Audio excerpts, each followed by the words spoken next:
आहे ते या ठिकाणी कारण त्यांच्याकडून पाण्याची बॉटल आणि सर्वच काही आहे ते या ठिकाणी पोहोचवण्यात येत आहे. मोनोरेलमध्ये घडलेली ही पहिल्यांदाच अशा प्रकारची घटना असेल की ज्या ठिकाणाहून रेल्वे स्थानकातून रेल्वे निघाली आणि पुढच्या स्थानकाच्या काही आतमध्ये मध्ये रस्त्यामध्ये ही मोनोरेल आहे ती बंद पडलेली आहे.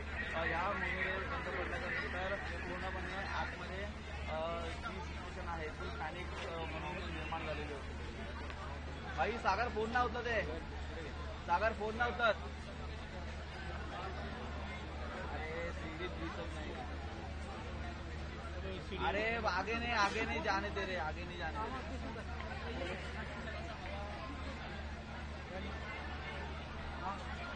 Okay okay. सनीश कुडेकर. सनीश जी क्या कहेंगे, कैसे एकदम फालतू आहे मोनो. मराठी चालेल ना इकडे? मराठीत चालेल, मराठीतच. एकदम फालतू आहे मोनो. एकतर संध्याकाळी लोअरपर्यंत 5:30 वाजता निघलेली ट्रेन ती इथपर्यंत आता बघा 3 तास झाले आम्ही फसलेलो होतो तिकडे. मध्ये थांबत आली ती वेगळी गोष्ट आहे. तर एकदम फालतू आहे. आतमध्ये किती लोक होते? आतमध्ये कमसे कम 400-500च्या वरती लोक असतील. बाईट होतो बघा ना, बाईट होतो. काय आतमध्ये जेव्हा ट्रेन प्रवासी बंद पडला होता का? एकदम अभी एसी बंद होऊन कमसे कम 2 तास झालेत. एसी बंद होता 2 तास कंटिन्युअसली एसी बंद आहे. लोकांना आतमध्ये किती लोक? अजून आतमध्ये नाही करून प्रत्येक डब्यामध्ये ना 100-150 लोक तरी असतील आतमध्ये आहे. कारण का खूप हळूहळू निघतात ना पब्लिक. मोठ्या प्रमाणात गर्दी होती का? नाही ह्या मोनोचा असाच प्रॉब्लेम आहे. पण आता ह्या टायमाला खूप जास्तच गर्दी होती, खूप ओव्हरलोड झालेली म्हणजे ट्रेन. तर त्यामुळे पण मे बी होऊ शकतं. पण एका डब्यात किती लोक बसतात आणि आता किती लोक होते?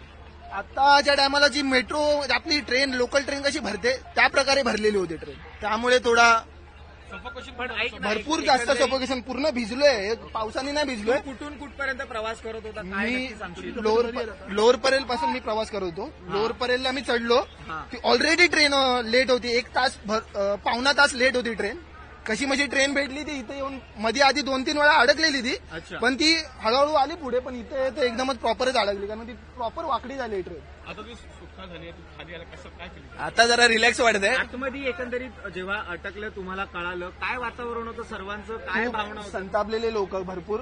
पण गणपती बाप्पा मोरया बोलत निघाले. असं देखील माहिती पडते की अनेक जण काचा तोडल्या 2-3 काचा. आता आमच्याकडनंच एकाने माझ्या साईडला एकाने काच तोडली. प्लस दरवाजा पण मीच उघडला तो बुका मारून. पण लहान मुलं होती का? किती प्रमाणात महिला होत्या? किती वयस्कर व्यक्ती किती होते? वयस्कर खूप होते. आपका नाम बताइएगा. सनीश कुडेकर. सनीश जी क्या कहेंगे, आप अंदर फंसे हुए, कितने घंटे से आप फंसे थे और अंदर का माहौल क्या था? 3 घंटा लगभग फंसा था हम. तो फिर अभी निकल गए. अंदर तो थोड़ा अच्छा लग रहा है. पण काय क्या कहेंगे आप, अंदर कितने लोग थे? अंदर तकरीबन 300-400 लोग थे. अंदर है? अभी भी है अंदर. बहुत जन निकल रहे धीरे धीरे. तो अच्छा हो रहा है. आप कैसा फील कर रहे हैं? आप बाहर आ गए? अभी अच्छा लग रहा है. फील अच्छा हो रहा है. थोड़ा हवा लग रहा है. आपने कांच तोड़ा था, आप बोल रहे हैं. हाँ मतलब वो जो दरवाजा खोलना एक्चुअली पता नहीं था. उधर लिखा भी नहीं, इंस्ट्रक्शन भी नहीं है ना. मतलब कुछ भी अंदर सेफ्टी कुछ भी नहीं. मतलब हेल्पलाइन नंबर होना चाहिए. कुछ ना कुछ तो पब्लिक को दो कि समझ आए पब्लिक को कि क्या करना है. ऐसे मतलब ऐसे टाइम सिचुएशन में क्या करना है. कुछ भी नहीं लिखा हुआ है ना. जो डोर है उसको जो व्हाइट कलर से इमरजेंसी एग्जिट का जो बटन था वो भी खोलना बिलना लिखना चाहिए ना. तो ऐसे में फोड़ दिया तो निकल गया वो घूमने वाला. अंदर जो लोग हैं वो सब सुरक्षित है? हाँ नहीं कोई तकलीफ नहीं, सब सुरक्षित है. खाली किसी का बीपी बढ़ रहा है, किसी का तकलीफ हो रहा है. 2 घंटे से एसी चालू नहीं है, कुछ नहीं, सब बंद है. लाइट भी. हाँ घबराहट हो रही है सबको. बहुत जन को चक्कर भी आ गए अंदर. तो आपको कोई चोट नहीं लगी? आप पूरी तरह सुरक्षित? नहीं मैं सुरक्षित है, खाली बीपी बढ़ गया था मेरा क्योंकि हार्ट का ऑपरेशन हुआ है. आपका तो अभी आप पूरी तरह ठीक है? हाँ ठीक है, नहीं कोई तकलीफ नहीं. कोई वैद्यकीय मदद या किसी इलाज की जरूरत? नहीं कोई नहीं.